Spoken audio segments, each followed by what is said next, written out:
말씀 한 목소리로 저와 여러분이 받도록 하겠습니다. 사도행전 20장 28절부터 38절까지 말씀입니다. 한 목소리로 같이 말씀 받으십시다. 여러분은 시작. 여러분은 자신과 양떼를 잘 살피고 조심하십시오. 성령께서 여러분을 감독자로 세우셔서 하나님께서 자기 피로 사신 교회를 돌보게 하셨습니다. 내가 떠나고 나면 흉악한 이리 때 같은 거짓 선생들이 여러분 가운데 들어와 양떼를 해치려 할 것을 압니다. 또한 여러분 가운데서도 사람들이 들고 일어나 제자들을 빼내 자기들을 따르게 하려고 진리를 왜곡할 것입니다. 그러므로 정신을 똑바로 차려 깨어 있어야 합니다. 내가 3년 내내 여러분 모두에게 밤낮 쉬지 않고 눈물로 훈계한 것을 잊지 마십시오. 이제 내가 여러분을 하나님과 그분의 은혜의 말씀에 맡깁니다. 그 말씀이 여러분을 든든하게 세워 거룩함을 입은 모든 사람들 가운데 기업을 받게 하실 것입니다. 나는 그 누구의 은이나 금이나 옷을 탐낸 적이 없습니다. 여러분도 알다시피 나는 나와 내 일행이 필요한 것을 손수 벌어서 썼습니다. 이처럼 내가 모든 일에 모범을 보였으니 여러분도 약한 사람들을 도우며 주는 것이 받는 것보다 복이 있다라고 하신 주 예수의 말씀을 기억해야 합니다. 바울은 이 말을 마치고 나서 그들 모두와 함께 무릎을 꿇고 기도했습니다. 그러자 그들은 모두 소리내어 울면서 바울을 껴안고 입을 맞추었습니다. 다시는 그의 얼굴을 보지 못할 것이라는 말 때문에 그들은 더욱 슬퍼하며 바울을 배 타는 곳까지 전송했습니다. 아멘. 하나님의 말씀입니다. 우리 함께 통성으로 기도하면서 하나님 말씀 받기에 합당하도록 저희 마음을 준비시켜 주시고 말씀이 선포되는 가운데 전하는 자나 듣는 자 하나님 앞에서 다시 한번 이 말씀으로 다시 한번 재무장하며 정신을 차리며 이 마지막 때에 그리스도의 요긴하게 쓰여지는 군사들로 제자들로 주의 교회, 주의 믿음 공동체를 잘 단단하게 세우는 저희들 되게 해달라고 우리 한번 통성으로 기도하며 하나님 앞에 나아갑니다. 기도하겠습니다.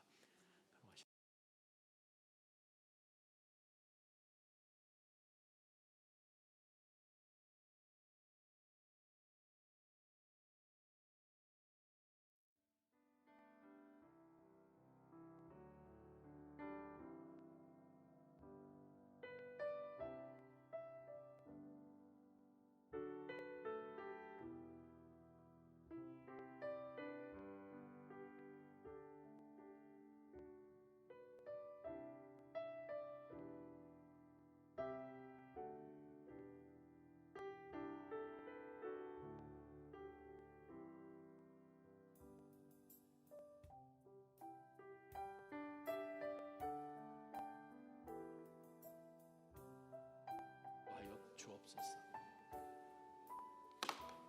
걸어가신 하나님 아버지 은혜를 감사합니다. 말씀 앞에 나아갑니다. 말씀을 환영하기를 원합니다. 저희의 마음을 준비시켜 주시고 혹이라도 하나님 이 말씀을 앗아가지 못하도록 사단의 방해를 막아주시고 우리 마음 가운데 있는 모든 이 욕정들을 막아주시고 그래야해서 하나님 말씀이 예리하여서 저희 속에 하나님이 절대 기뻐하시지 않을 그러한 모든 생각들을 십자가 앞에 높아진 그 모든 것들을 주님께서 사멸하여 주옵소서. 예수님의 이름으로 기도합니다. 아멘. 앉아주시기 바랍니다. 바울 사도가 이제 3차 전도 여행을 거의 마쳤죠. 거의 마치고 난 다음에 지금 예루살렘으로 지금 돌아가는 바로 그 여정 가운데서 잠깐 들린 지금 터키의 바로 트로아스 바로 그 지역에서 그가 배를 내려서 거기서부터 한참을 한 25마일 걸어가서 지금 밀레토까지 내려왔죠. 바로 그 지역까지 내려와서 그 북쪽에 있는 에베소 교회, 정말 바울 사도가 3년 동안 사역했던 그 에베소 교회에 마지막으로 이제는 앞으로 볼 수 없으니까 정말 바울 사도는 에베소를 다시는 방문할 수 없었죠. 나중에 에베소서를 편지를 보내고 감옥소에서 또한 디모데가 그곳에서 사역하는 가운데서 들리는 여러 가지 사역들을 그가 마음에 품고 기도하는 그러한 내용들은 있었지만 에베소에 있는 성도들을 3차 전도 여행 이 끝부분에서 다시는 그들을 만나지는 못했습니다. 그러나 바울 사도 그 마음 가운데는 이 에베소 교회에 대한 애틋한 그 마음이 있어 마지막 정말 그 다음 배가 와서 배를 타야 되는 그 짧은 시간 가운데서 그들을 마지막 한 번만 더 보고 꼭 권면해 주고 믿음 가운데 격려해 주고 이제 배를 타야 되는 그러한 상황이라 시간이 아마 불과 몇 시간 없었겠지요. 급하게 사람들을 보내서 거기에서 북쪽으로 한 35마일 정도 떨어져 있는 그 에베소 장로들, 에베소 감독들이죠. 아마 이 말씀들을 맡았던 그러한 장로들이 아닌가 우리가 보게 됩니다. 바로 그들이 이제 도착을 하게 되고 이 해안가에서 바울 사도와 함께 보내는 시간인데 사도행전에 기록되어 있는 바울 사도의 그 7 설교 가운데서 아주 중요한 설교 말씀이죠. 사실 저와 여러분이 오늘 본 이 설교 말씀, 바울 사도의 이 설교 말씀은 디모데전서 후서를 제외하고는 교회의 리더십이 어떻게 해야 하는지, 교회의 리더십과 성도들 간의 관계는 어떻게 해야 되는지, 교회는 어떻게 이 마지막 때에 믿음 가운데 서야 하는지를 가장 잘 설명한 본문이 오늘 저와 여러분이 읽은 이 짧은 28절에서 38절까지의 말씀입니다. 다시 한번 바울 사도에게 지금 주어진 시간이 지금 몇 시간 없는 가운데서 그 먼 거리에서 지금 그냥 한 걸음으로 달려온 에베소 교회를 맡은 이 리더들에게 바울 사도가 짧은 시간에 무엇을 지금 해줄 수 있을까요? 무슨 말을 해줘야 정말 떠나도 이제는 마음이 좀 그렇게까지 답답하지 않을 무슨 말을 해줘야 이들을 정말 단단하게 세워줄 수 있을까? 만약 바울 사도가 오늘 어떤 기회가 있어서 지나가는 가운데 보스턴에 들려서 저에게 말씀을 전해 주신다면 아마 동일한 이러한 말씀을 주시지 않을까 하는 생각을 해봅니다. 저는 이 말씀 가운데서 공동체, 믿음 공동체, 교회죠. 교회를 어떻게든 단단하게 세우도록 바울 사도는 에베소에서 온 리더들을 권면하는 본문입니다. 교회가 무엇일까? 때로는 우리가 신앙생활 예수 그리스도를 구세주로 영접하고 우리가 그리스도의 몸입니다, 지체입니다, 하나님의 지체를 섬길 수 있도록 은사들을 주셨습니다, 그러한 여러 가지 생각들은 사실 갖고 있지만 실질적으로 우리의 신앙을 사실 들여다보면 교회를 교회처럼 생각하지 않는 경우가 많다는 거예요. 그러다 보니까 교회를 그냥 우리 사람들끼리 모여있는 곳이니까 정도로만 생각을 해서 교회를 너무나 쉽게 생각합니다.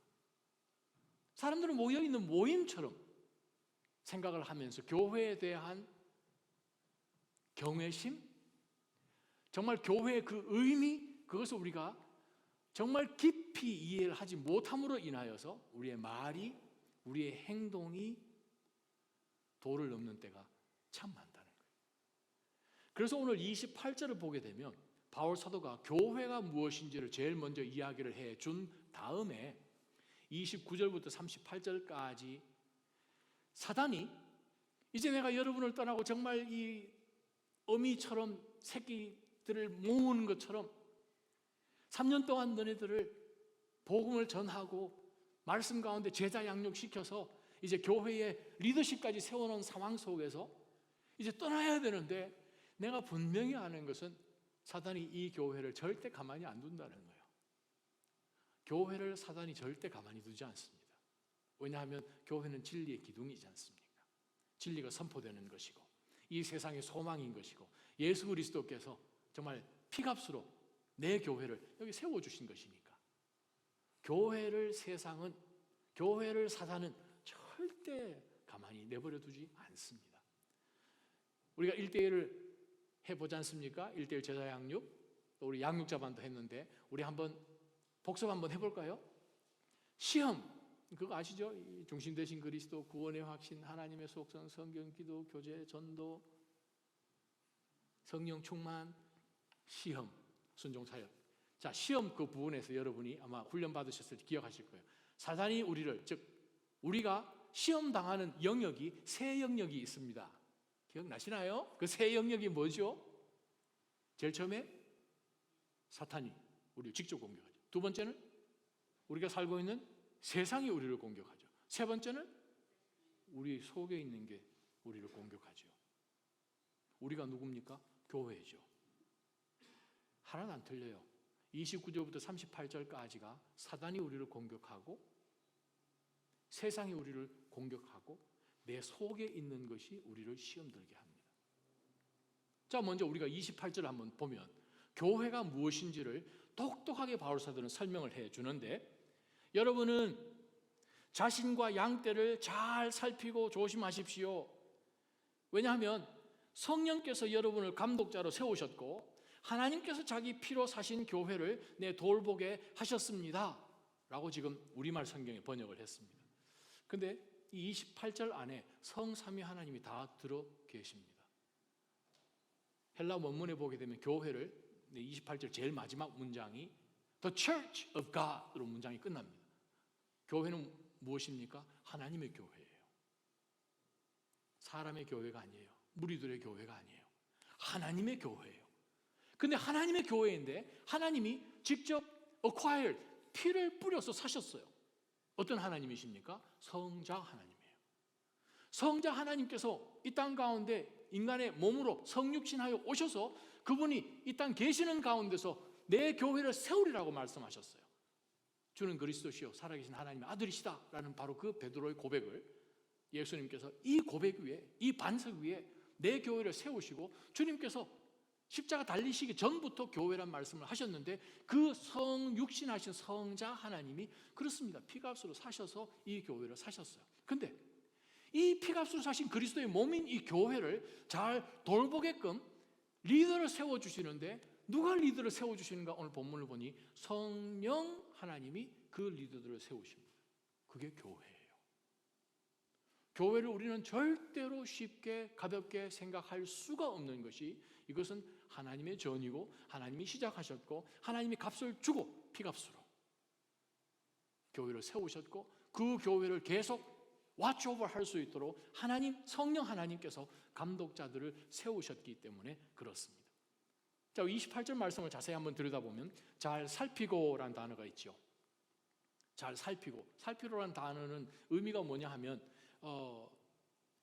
적이 있는 것을 가까이 두면서 내 주변에 계속 그것을 와치하도록 한다. pay attention이라는 표현인데 사실 이 헬라 말에는 방향성이라는 의미가 굉장히 강합니다. 방향성.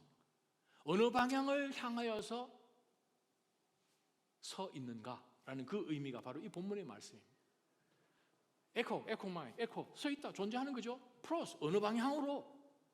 즉, 교회를 볼 때에 이 교회가 어느 방향으로 서서 지금 존재하고 나아가는지를 잘 살펴라라는 것을 바울 사도가 에베소에 있는 성도들, 리더들에게 먼저 줍니다. 무엇을 먼저 보는가? 여러분 자신을 먼저 보십시오. 우리 각자가 교회예요. 다시 한번 제가 여러분을 이런 질문을 드릴게요. 여러분은 지금 어느 방향을 향해서 서 있고 어느 방향을 향해서 가고 계십니까? 그것이 바울 사도가 이야기하는 잘 살피십시오 라는 뜻입니다. 여러분 신앙생활 어느 방향으로 지금 가고 계십니까? 다른 말 표현하면 어디에 서 계십니까? 지금 리더들에게 주시는 말씀이에요. 직분자들에게 주시는 말씀이에요. 그래요. 직분은 섬김이지요.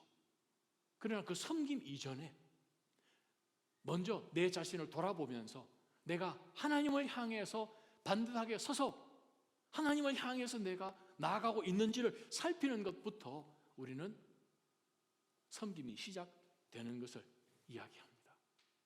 내가 개인적으로 하나님과의 영적인 관계가 건강하지 않으면, 영적으로 그것이 든든하지 않으면, 내가 하나님 앞에 벌벌 떨면서 하나님 앞에 예배하며 그분을 내 삶의 모든 영역 가운데서 인정하지 않는다면 직분요, 그거는 갖다 버려야 되는 거죠. 바울 사도가 지금 그 먼 곳에서 온 이 에베소 장로들에게, 리더들이죠, 평신도 리더십에게 정말 간절히 부탁하는 것은 먼저 여러분 자신을 돌아봐야 됩니다. 바로 이 말씀 가지고 다시 한번 우리 삶 가운데 한번 적용해 보십시다. 나는 정말 누구 앞에 지금 서 있는가?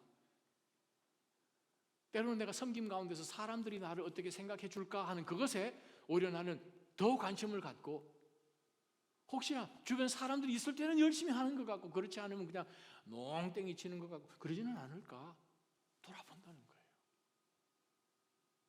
우리가 보통 잘 쓰는 표현 있지 않습니까? 코람데오, 하나님 앞에 서 있다라는 거예요.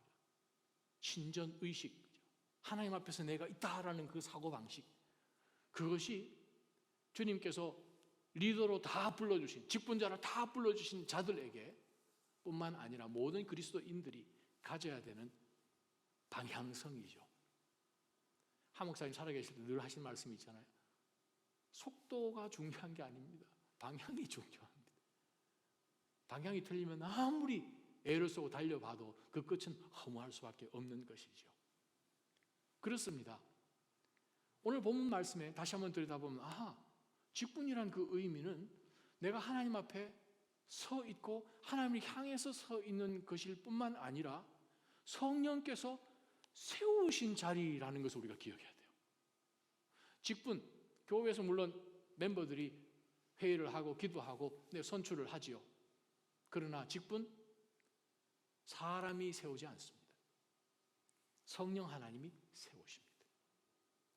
그래서 이 직분이 두려운 것이에요.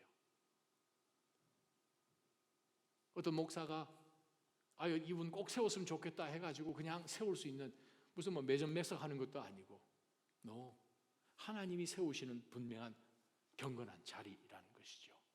바로 그것을 바울 사도가 이야기를 하고 난 다음에 정말 여러분들이 먼저 여러분 스스로를 돌아볼 필요가 있습니다 라는 것을 강조를 했는데, 디모데전서 말씀을 제가 여러분에게 읽어드립니다. 디모데전서 4장 16절입니다. 바울 사도 디모데에게, 젊은 디모데에게 이렇게 권면하면서 그대 자신과 가르침에 주의하고, 똑같은 말입니다. 그 일들을 계속하여라. 이렇게 함으로 그대는 그대뿐만 아니라 그대의 말을 듣는 모든 사람들을 구원할 것이다. 이미 다 구원받은 사람들인데 바울 사도가 이야기합니다. 디모데야, 너 자신에 대해서 먼저 주의하고, 두 번째 너가 무슨 말씀을 가르치고 있는지 그거 꼭 주의해야 된다라는 말씀을 전해줍니다. 고린도후서 1장 12절 말씀입니다. 바울이 고린도 교회에게 표현하는 말씀이죠. 우리의 자랑은 이것입니다. 곧 우리의 양심이 증가하는 것인데, 우리가 세상을 향할 때, 특히 여러분에 대해 행할 때는 더욱더 하나님의 순수하심과 진실함으로 행했고 육체의 지혜로 하지 않았고 하나님의 은혜로 행했다는 것입니다. 교회에 대해서 우리 자신이 하나님 앞에 볼 때에 코람데오의 그러한 생각이 있기 때문에 정말 두렵고 떨림 가운데서 나의 지혜, 나의 힘으로 하지 않고 정말 두려움 가운데 섰다는, 하나님이 보실 때 순수함 가운데 했다는 것을 바울 사도가 고백합니다.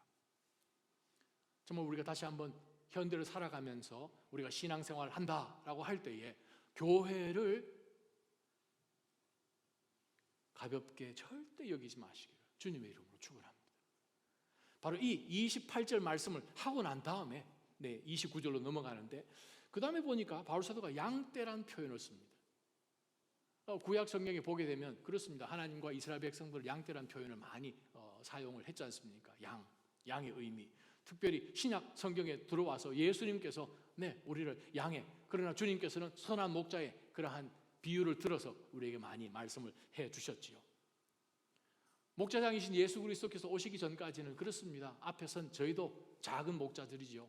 그러나 우리도 하나님께서 보실 때는 정말 리더십이 필요한 양에 불과하죠. 왜 양떼일까? 양의 특징이 무엇입니까? 방향성이 없잖아요. 놔두면 절대 길을 못 찾는 유일무이한 동물 중에 하나가 양이죠. 혼자 있으면 이게 독초인지 먹을 풀인지 구별을 못하는 또 유일무이한 동물이 또 양이죠. 넘어지면 자기 혼자 절대 못 일어나죠. 여러분 이해가 안 되시죠? 양은 넘어지면 못 일어납니다. 양이 넘어졌다고 그냥 하는 그런 경우 없습니다. 양이 넘어지면 몇 시간 지나면 가스가 차서 질식해서 죽죠. 양은 절대적으로 목자가 필요합니다. 양무리만 놔두면 절대 우리를 벗어나서 개척해서 새로운 꼴 있는 곳으로 가고 하는 걸 못하죠. 있는 풀 다 뜯어먹고 하는 그것이 양이죠. 양이 도망을 빨리 갑니까? 자기를 스스로 방어할 수가 있습니까? 그래요. 정말 우리 스스로를 보게 되면 각기 양처럼 우리 길로 가는 그것이 정말 무지한 우리들이지요. 바로 그것이 우리입니다. 그래서 바울 사도가 하나님께서 정말 이 어리석은 그 양 같은 저희들을 위하여서 하나님께서 리더들을 다 세워 주셨다라는 것이죠. 그래서 하나님께서 교회에 바로 이 감독자 리더들을 세워 주신 것입니다. 히브리서 13장 17절을 보게 되면 하나님께서 세우신 바로 이 리더들을 잘 순종하고 복종하라라고 말씀하죠. 마태복음 1장 1절부터 요한계시록 22장까지 신약 성경을 들여다보았을 때 교회 시대에 congregation이 어떻게 생각하는지 그 의견을 물어보라라는 그 개념은 눈 씻고 찾아볼 수가 없습니다. 오히려 하나님께서 세우신 리더에게 순복하라, 순종하라, 복종하라 라는 말씀들은 굉장히 많아요. 하나님께서 이 교회, 하나님의 영적인 질서 가운데서 각자에게 주신 하나님의 은사를 통해서 하나님께서 이 몸된 교회를 이끌어갈 수 있도록 하나님의 질서를 주신 것이에요. 데살로니가전서 5장 12절 13절입니다. 감사하고 하나님께서 세우신 리더들을 존경하고 사랑하고 다툼 없이 따르라 라고 권면을 합니다. 디모데전서 5장 17절은 어떻습니까? 잘 다스리는 장로를 ruling elders, 보통 리더들뿐만 아니라 정말 교회의 여러 살림을 맡아서 하는 리더들, 장로들을 두 배로 존경하고 특히 설교와 말씀을 가르치는 teaching elders, 목사들이죠. 수고하는 자들에게 더욱 그리하라. 디모데전서 5장 12절 보게 되면 죄를 지으면 바로 이 하나님께서 의무를 주신 교회 리더들이 공개적으로 또 책망을 하는 것이죠. 책망이 얼마나 기쁜 일입니까? 책망받으면 말씀을 통해서 내 죄가 드러나고 정신을 번쩍 차려서 다시 돌이켜서 그 다음 하나님께서 예배해 놓으신 그 은혜를 놓치지 않고 계속 바른 길을 갈 수가 있지요. 그런데 교회를 얼마나 가볍게 여겼으면 말씀 받은 가운데서 책망받을 일이 있으면 책망 안 받아요. 그냥 가버리지. 다른 교회를 떠나버려요. 교회가 너무 쉬운 거예요. 우리는 정말 말씀 앞에 다시 한번 정신을 차려보면서 신약 성경에서 말씀하시는 그 교회라는 그 틀을 우리가 벗어나서 내가 원하는 교회를 만들지 마시기를, 내가 원하는 그러한 신앙생활을 하시지 마시기를 바울 사도는 에베소 성도들에게 했다는 것이에요.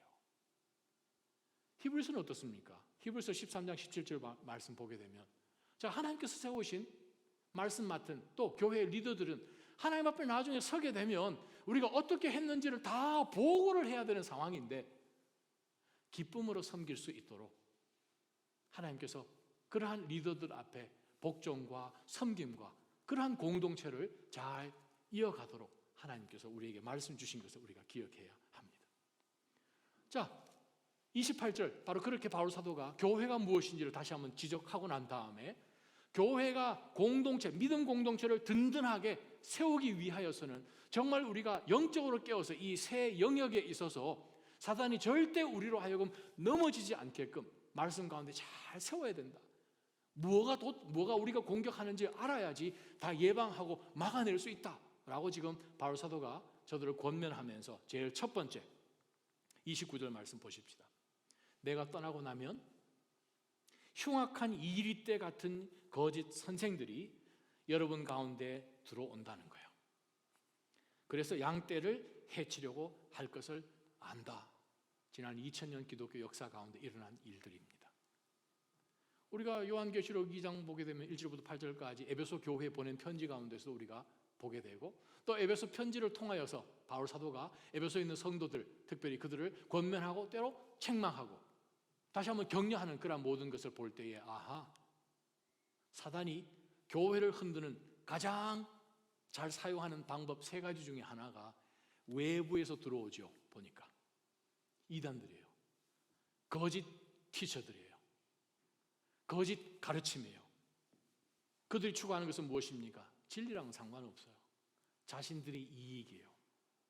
자기를 높이는 것이고 자기가 주장하는 진리와 전혀 상관없는 거짓된 메시지를 전함으로 인하여서 성도들이 그것에 대해서 솔깃하게끔 만드는 거짓 가르침을 바울 사도는 이 에베소 장로들에게 내가 떠나고 나면 흉악한 이리떼 같은 거짓 선생들이 들어온다는 거예요.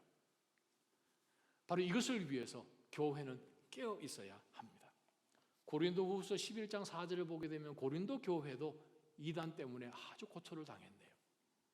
갈라디아서 1장 6절을 보게 되면 갈라디아서 교회도 거짓 선생들 때문에 아주 교회가 어려웠네요.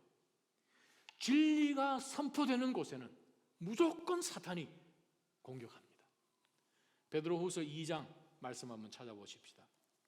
베드로후서 2장 10절, 12절, 13절, 14절, 17절, 19절, 22절이에요. 한번 읽어보십시다. 시작. 특히 더러운 종욕에 빠져 육체를 따라 행하는 사람들과 주의 권세를 무시하는 사람들을 그렇게 심판하실 것입니다.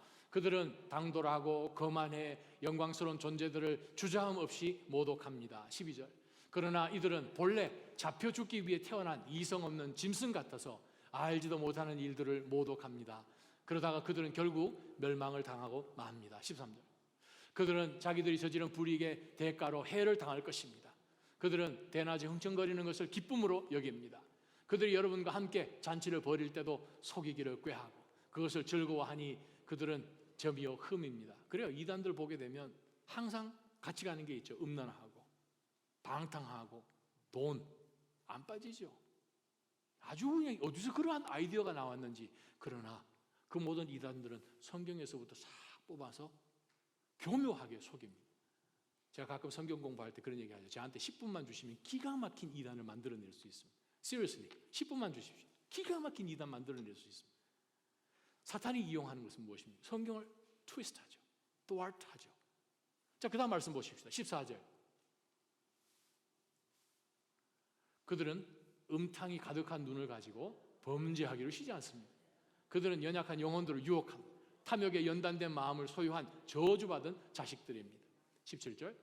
이들은 물 없는 샘이요 폭풍에 물려가는 안개입니다. 그들에게는 칠흑 같은 어둠만이 예비되어 있습니다. 19절. 이들은 그들에게 자유를 준다고 약속하지만 정작 자기들은 멸망의 종들입니다. 누구든지 패배한 사람은 승리한 사람의 종이죠. 22절. 개는 자기가 토한 것을 도로 먹습니다. 그리고 돼지는 씻었다가 도로 진창에서 뒹굴다라는 속담이 그들에게 그대로 들어맞습니다. 그래요? 그들이 제시하는 것이 솔깃할 것 같지만 그것이 가짜라는 것이죠. 두 번째 말씀이에요.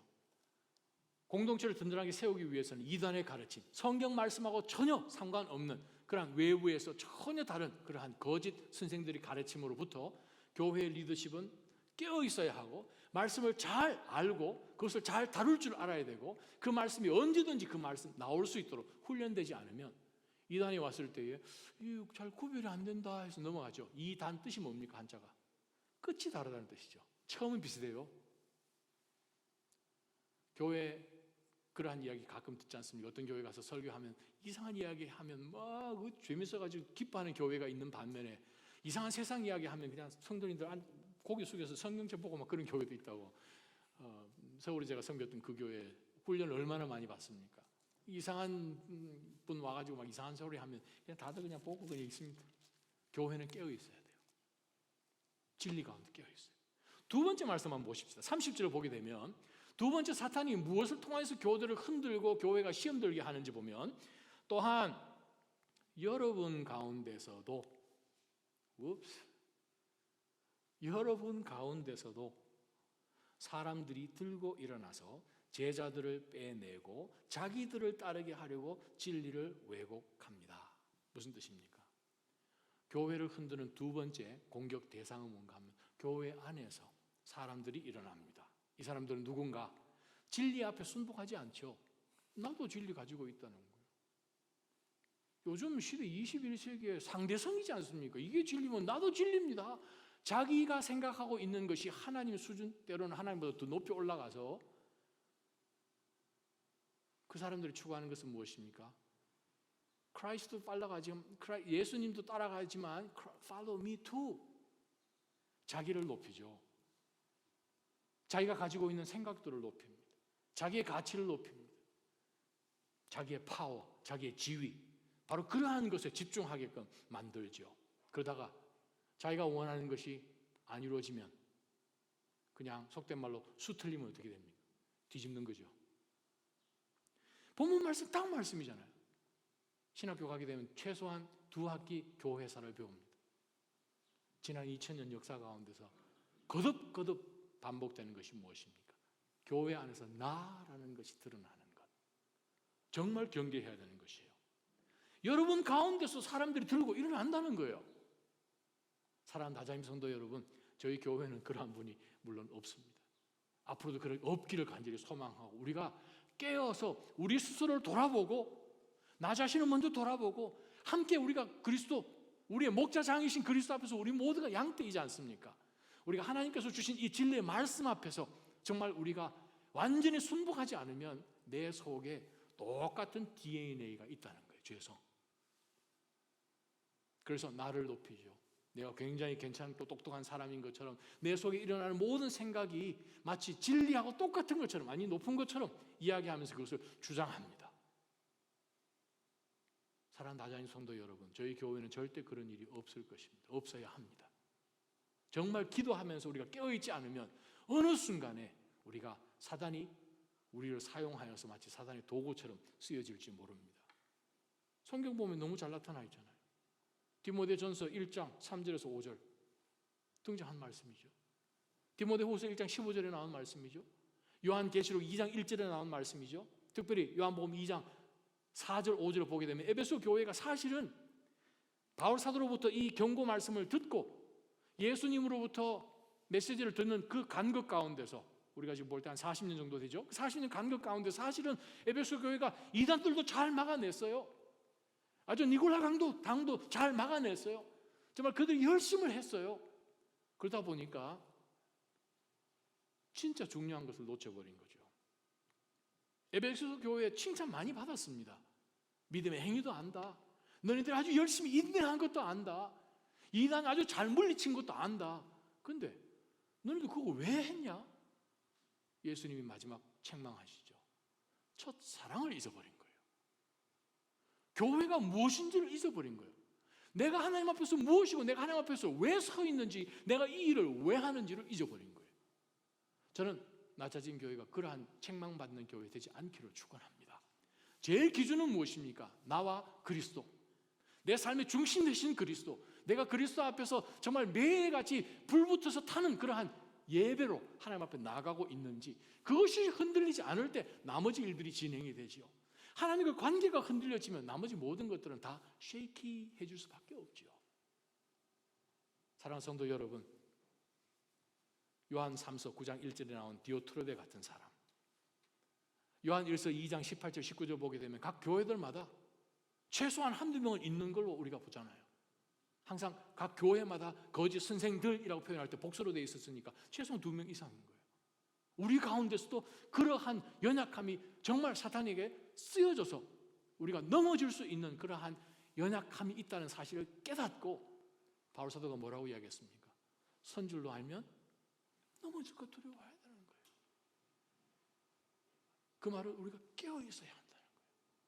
깨어있지 않으면 우리는 베드로처럼 나아가서 말씀으로 하나님께서 이 모든 것을 다 작정하셔서 단 하나도 예외 없이 예언하신 그 말씀이 성취되는 가운데 그냥 선잠자다가 깨었으니 칼 빼들고 자기 방식대로 할 수밖에 없는 거예요.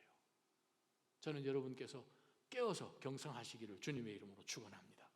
세 번째 말씀 보십시다. 자, 사탄의 공격이 직접 공격하죠. 거짓 선생들을 보내서 사탄이 직접 공격하고 정말 우는 사자처럼 믿는 자들 정말 삼키려고 하죠. 혹은 사탄이 정말 교묘하게 사람들을 사용하여서 교회가 시험에 빠지기도 하지만, 세 번째 보십시다. 31절부터 35절까지 말씀이에요. 내 속에서 시험 들게끔 하는 요소들이, 즉 죄가 있다는 것을 바울 사도가 5가지를 이야기합니다. 31절 보십시다. 그러므로 정신을 똑바로 차려서 깨어 있어라. 첫 번째, 우리가 내 속에서 시험 들고 교회가 흔들리고 든든하게 세우지 못하게 하는 요소가 31절에 나오죠. 무엇입니까? 깨어 있어야 하는데 정신을 차리지 않고 있는 거예요. 바쁜 거예요. 그냥 분주한 거예요. 프라이어리티가, 우선순위가 주님의 교회 거듭나게 하셔서 이제는 내가 사는 인생이 내 것이 아닌데도 불구하고 내 인생 계획할 거 다 하고 바쁘고 시간 조금 남으면 뭐 섬겨도 되지라고 생각할 만큼 우리가 영적으로 깨어있지 않음, 바로 그것이 바울 사도가 우리로 하여금 넘어지게끔 하는 큰 요소 5가지 중에 하나인 것을, 즉 내 속에서부터 나를 넘어지게끔 하는 요소가 있음을 이야기합니다. 그렇습니다. 예수 그리스도께서 피를 흘리셔서 나를 사셨다. 그래서 나로 하여금 피값으로 사신 이 교회의 한 지체가 되게 하셨다라는 그 사실을 잊어버리지 않도록 바울 사도는 저들에게 권면을 합니다. 두 번째 말씀 무엇입니까? 32절 보세요. 이제 내가 여러분을 하나님과 그분의 은혜의 말씀에 맡깁니다. 그 말씀이 여러분을 든든하게 세워서 거룩함을 입은 모든 사람들 가운데 기업을 받게 하실 것이다. 자, 여기서 우리가 자세히 볼 것은 우리 32절 가지고도 설교 몇 번이나 할 수 있지만, 지금 내가 여러분을 두 군데 맡깁니다. 맡긴다라는 그 표현은 부탁해서 곁에 두다라는 뜻입니다. 티프미라는 것은 stay 혹은 exist 이 뜻인데, 파라라는 것은 뱅뱅 돈다는 거죠. 그 말은 하나님, 제가 하나님 곁에 둡니다. 자, 여기에다가 부탁을 하는데 entrust 하게 되는데, 바울 사도가 지금 사용하는 그 목적이 첫 번째는 하나님입니다. 우리가 하나님께 어떻게 의탁할 수 있습니까? 기도죠. 하나님 받으십시오 하고 하나님께 드리는 거예요. 기도입니다. 두 번째 뭐냐 하면은 하나님의 은혜의 말씀이에요. 기도와 말씀은 신약 성경 보면 항상 같이 가는 쌍둥이죠. 떨어져 있지 않죠. 하나님 앞에서 기도로 영적으로 깨어있지 않고 말씀만 계속 들어가게 되면 성경이 이게 뭐야? 자기가 아는 것으로 얼마든지 자유신학을 하듯이 예수님의 존재를 믿지 않고, 그러나 나는 그리스도인인 것처럼, 희한한 그리스도인이 요즘 존재하는 것처럼 그렇게 될 수밖에 없지요. 바울 사도 저들에게 요구한 것이 무엇입니까? 신앙이 깊이가 있어야 됩니다. 신앙이 너무 얇아요. 너무 얕아요. 바울이 저들로 하여금 굳건하게 세워서 우리가 세상 살아가는 가운데서 여기에서 구할 유업 같은 거, 인헤리턴스 찾지 말고, 금이나 은도 쇠해 없어지는데 영원히 변하지 아니하는 그 베드로전서 1장에 나온 바로 그 유업을 얻을 자들 아니십니까? 그거 얻기 위해서는 우리가 어떻게 해야 됩니까? 깨어서 기도해서 하나님 앞에 모든 걸 의탁하고, 또 말씀 가운데서 우리가 항상 공급받는 영적 깊이가 있어야 되는 바울 사도가 권면을 합니다. 우리의 신앙이 얕지 않기를 주님의 이름으로 축원합니다. 저희 집에 봄이 되어서 H마트에서 가서 모종을 좀 사가지고 오라고 했더니 딸 녀석이 가서 모종을 사가지고 왔는데, 저희 집에 깻잎을 심었습니다. 그 다음에 매운 고추를 심었습니다. 근데 보니까 몇 주 지나고 나니까 표가 나요. 제가 잘못 심었다는 것을. 좀 깊이 뿌리를 좀 깊이 해야 되는데 얕게 했더니 이 6 많이 심지도 않았습니다. 이 고추 6개 중에 1개는 벌써 운명하셨습니다. 이 큰일 났어요. 깻잎을 보니까 이거 참 주님 오실 때까지 깻잎을 떼먹을 수 있으려나 하는 생각이 들 만큼 아직까지 비실비실한 거예요. 얇았어. 아마 제 생각에 내일 좀 더 깊이 집어넣든지 해야 될 것 같아요. 기도. 초대교회 어떻게 기도했습니까? 성령 강림하시기 전에 그들이 모여서 열심히 기도했죠. 가룟유다 빠지고 난 다음에 마띠아 들어갈 때 기도해서 그들이 한 사람 리플레이스 해 주었지 않습니까? 4장을 보게 되면 23절부터 31절까지 핍박이 왔을 때 그들은 죽으라고 기도했습니다. 교회에 7 섬기는 집사들을 뽑을 때 열심히 기도해서 그들은 뽑았죠. 베드로가 감옥에 갇혔을 때에 석방되기 위해서 열심히 기도했고, 13장 가게 되면 첫 번째 선교로 바울과 바나바를 파송할 때 온 교회가 금식하며 기도했어요.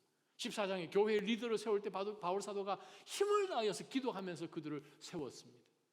모든 상황 가운데서 초대교회가 우리에게 보여지는 많은 아름다운 교회의 모델 가운데서 기도요. 저는 여러분들이 새벽 예배에 다 나오라고 얘기하지 않습니다. 최소한 새벽에 일어나셔서 그 자리에서 간절한 마음으로 하나님 앞에 엎드리며 기도하는 그것이 쌓여지기를 주님의 이름으로 축원합니다. 제 멘토이신 존 S. 킴 박사님하고 한 줄을 단둘이 한 입을 덮고 지나면서 어유 이 정말 세계 최고의 정말 이 학자이신데 그 새벽에 일어나서 그 노인네가 머리 딱 빗으시고 딱 꿇어앉아가지고 기도하는 제가 충격받았습니다.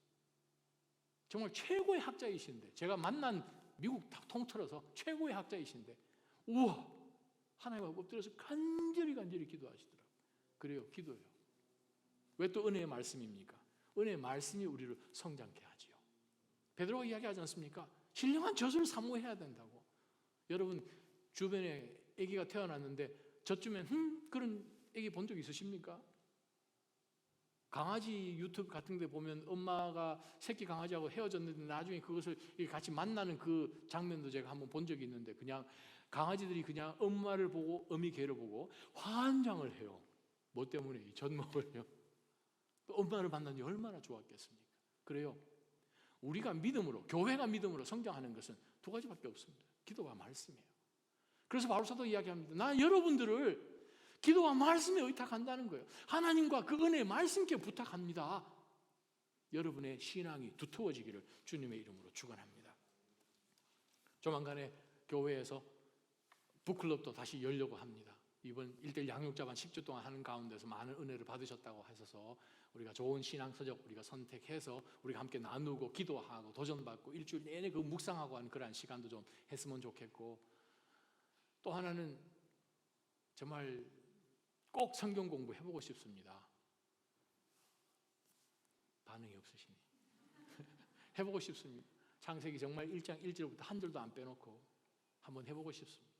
여러분이 필요한 자료 다 드리고, 그래서 정말 난스톱으로 한번, 서울에 할 때는 2년 반 조금 더 걸렸는데 여러분이 그만큼 요구하기는 힘들고 한 10주 집중하고 한 5주 쉬었다가 또 10주 하고 이런 식으로 해서 우리가 성경을 한번 뒤집어 파봅시다.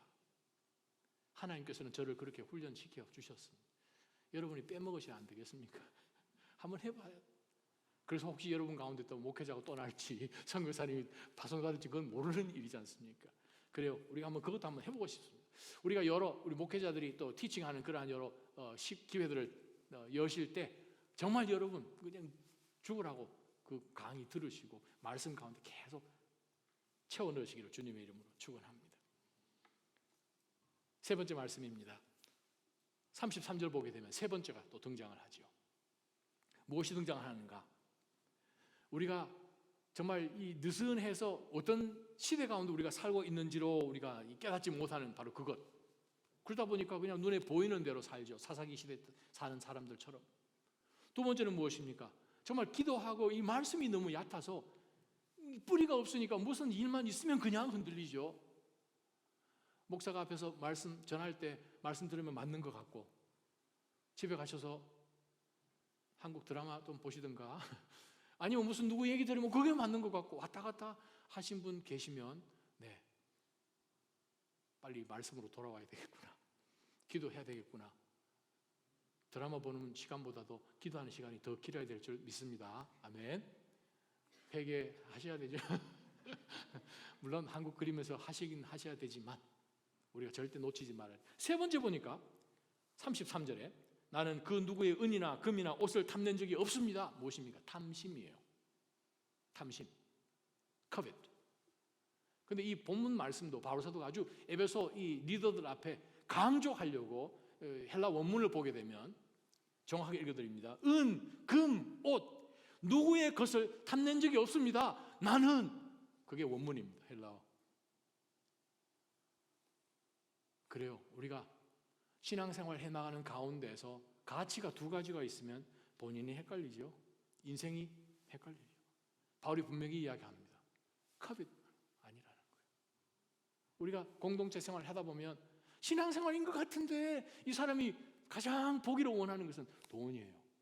이 사람이 나에게 돈이 되는가 안 되는가. 교회를 떠나고도 계속해서 저쪽 교회 연결을 하고 막 그러잖아. 또 달라스, 위스콘신 떨어져 있어도 계속 이렇게 연결되고 그런 사람들 있어요. 보면 뒤에 다른 생각을 갖고 있는 거예요. 저 사람이 가지고 있는 것을 내가 못 가졌으니까 저거 좀 어떻게 해볼 방법이 없을까? 탐심이에요. 그것 때문에 교회가 시험 드는 경우 얼마나 많이 있습니까? 정말 우리는 영적으로 깨어있지 않으면 바로 이 물질, 사실 10계명 보게 되면 탐내는 것, 그것이 10번째 계명이에요. 근데 보면 그 10번째 계명을 안 지키면 첫 번째부터 9번째까지가 한순간에 다 날아갑니다. 왜요? 이것을 뺏기 위해서는 거짓말도 하고요, 살인도 하고요, 부모 공경하는 거, 그런 거 없습니다. 예수님께서 마태복음 6장에 말씀하신 것처럼 하나님과 재물을 겸하여 섬길 수가 없는데 재물이 하나님이 되니까 제1계명부터 시작해서 4계명까지가 한순간에 날아가서 10번째 이 계명이 진짜 무서운 계명입니다. 돈이 여러분에게 자유하기를 주님의 이름으로 축원합니다. 물질은 하나님이 주시는 거예요. 저는 저희 교회 부교육자들 정말 너무나 감사해요. 교회 작은데도 여러분 성도님들은 아마 이 보슨 땅 가운데서 저희 교회 사이즈의 목회자 6분 있는 교회 없을 거예요. 그렇죠? 우리 김 대표님 뉴저지에서 오셨는데, 그죠? 뉴저지도 마찬가지, 제가 잘 알죠. 정말 귀하잖아요. 이제 두 분 목사님 이제 떠나십니다. 아유 슬픈데 우리 황 목사님은 또 6월 중순에 시카고로 이제 박사과정 가실 거고, 김 목사님 7월 말에 또 캐나다로 박사과정 가시는데 그 자리도 또 하나님께서 보내주시겠죠. 보내주시리라 확신합니다. 그렇죠? 저분들 여기 있는 가운데서 물질 얼마나 훈련 받습니까? 저도 얼마나 훈련 받아왔습니까? 물질에 자유하시기를 주님의 이름으로 축원합니다.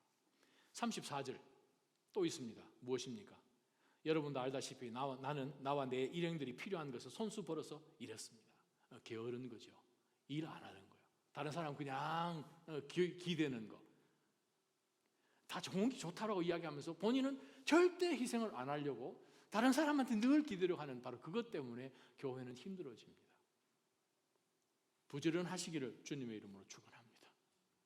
물론 목회자들에게 교회가 또 섬기고 하는 그것은 성경에 주신 명령이시고 말씀이긴 하지만, 그래요. 목회자들도 열심히 일해야 되죠. 목회자들이 그냥 슬렁슬렁 해가지고 사역하면서 사례를 받을 수는 없는 거죠. 마찬가지로 성도들 정말 열심히 섬김 가운데서 서로 아름답게 그러한 교류가 있는 것을 바울 사도가 권면하고 있습니다. 35절 이처럼 내가 모든 일에 모범을 보였으니 여러분도, 5번째, 약한 사람들을 도우며 주는 것이 받는 것보다 복이 되다라고 말씀하신 주 예수의 말씀을 기억해야 합니다. 물론 이 말씀 성경에 정확한 구절 말씀은 없어요. 그런데 이 말씀 누가복음 6장 38절 말씀은 딱 예수님의 말씀과 이 말씀이 맞습니다. 읽어드릴게요. 주라 그러면 너희에게 줄 것이니 곧 후히 되어 누리고 넘치도록 너희에게 안겨주리라. 너희의 헤아리는 그 헤아림으로 너희도 헤아림을 도로 받을 것이니라. 그 말은 무슨 말씀입니까? 후히 주라. 그러면 하나님께서 그거 채우신다는 거예요. 우리가 특히 목회자로서 설교 또 축복 기도해 줄 때 이런 표현 많이, 하나님 이 사람에게 정말 후히 눌러서 꾹꾹 눌러서 누르고 흔들어서 넘치게 해 주십시오. 이 말씀 구절인데 그 먼저 전제가 뭐냐 하면 우리가 돌아보는 거예요. 우리가 왜 안 돌아봅니까? 개인주의죠. 내를 먼저 생각을 하면 못 주죠. 그런데 사실 우리가 사랑해보면 두 남녀가 사랑 빠지면 어떻게 됩니까? 서로. 그것처럼 우리가 예수님께서 우리에게 사랑을 보여주셨고 이 사랑으로 우리가 세상의 모든 것을 변화시킬 수 있게끔 하나님께서 교회를 세우셨습니다. 그 사랑할 때에 비로소 세상은 우리를 보고 사랑 때문에 우리가 예수님의 제자인 것을 알게 되거든요. 근데 마지막 말씀 보니까 우리가 개인주의에 지쳐서 나는 절대로 희생을 안 하려고 하는 그러한 모습은 내 자신이 시험에 들고 교회가 시험에 들게 하는 것을 보게 됩니다. 자, 이 5가지 우리 속에서 나타나는 공동체를 흔드는 죄를 바울 사도가 권면하고 난 다음에 마지막 36절 바울은 이 말을 마치고 나서 그들 모두와 함께 무릎을 꿇고 기도했습니다. 참 아름다운 모습입니다. 하나님 앞에서 무릎을 꿇었으니 순복의 모습이죠. 섬기는 모습, 헌신하는 모습이지요. 바로 그 모습을 우리가 보면서 다시 한번 기억합니다. 사람이 만날 때 또 헤어질 때 감동이 있어야 됩니다. 감동이 있어요. 얼마나 감동이에요. 그냥 비난하고 싸우고 다시 안 보자 이게 아니고 정말 이 에베소에 처음 왔을 때는 스트레인저, 완전히 이 사람들 본 적도 없는 거리를 좀 두고 싶은 이상한 얘기 하니까. 근데 이제는 정말 떨어지는 것이 너무나 안타까워서 정말 눈물을 흘리는 그런 아름다운 만남입니다. 바울 사도도 이제 예루살렘 가면 뭐가 기다리는지 몰라요. 그런데도 바로 이 목적 하나를 놓고 바울과 교회의 리더십이 함께 되어 있다라는 것은 그들 속에 무엇이 있다는 뜻이겠습니까? 예수님이 있는 것이에요. 저는 여러분 삶 가운데 예수 그리스도가 삶의 정말 중심이신 것을 여러분 절대 놓치지 말기를 주님의 이름으로 축원합니다. 다시 못 보지요. 에베소 성도를 다시 못 봐요. 때로는 우리가 신앙생활 같이 하다가 주를 떠나든 나라를 옮기면 다시 못 볼 수 있습니다. 그러나 중요한 것은 무엇입니까? 우리가 그리스도 안에서 다시 만나잖아요. 이 땅 가운데서 못 나면 주님 다시 오시고 또 영원한 하나님 나라에서 사랑하는 모든 믿음의 형제자매, 지체들 다 만납니다. 저는 천국 가게 되면 정말 제가 어릴 때 교회 오실 때마다 저한테 초록색 사탕 주셨던 권사님 두 분 꼭 만나고 싶어요. 부모님도 물론 만나고 싶지만 사랑하는 모든 믿음의 형제자매들 다 만나고 싶지만 먼저 간 우리 모두 다시 만납니다. 부활에 대한 말씀 신약 성경 어디서 찾아보면 되나요? 고린도전서 15장이요. 고린도전서 15장 제일 마지막 절을 제가 여러분을 읽어드립니다. 그러므로 내 사랑하는 형제들이여 굳게 서서 흔들리지 마십시오. 여러분의 수고가 주 안에서 헛되지 않음을 아시고 항상 주의 일에 더욱 힘쓰는 자들이 되십시오. 왜요? 지금까지 여러분이 그렇게 해오셨습니다. 앞으로 그렇게 하실 것을 주님이 권면하시면서 마치 히브리서 6장 7절에 말씀 주신 것처럼 하나님은 성도들에게 하신 것을 여러분이 주님은 절대 잊지 않으십니다. 그것을 다 보상해 주신다고 약속해 주셨습니다. 교회를 든든하게 예배가 예배되게 세우시기를 주님의 이름으로 축원합니다. 기도하십시다.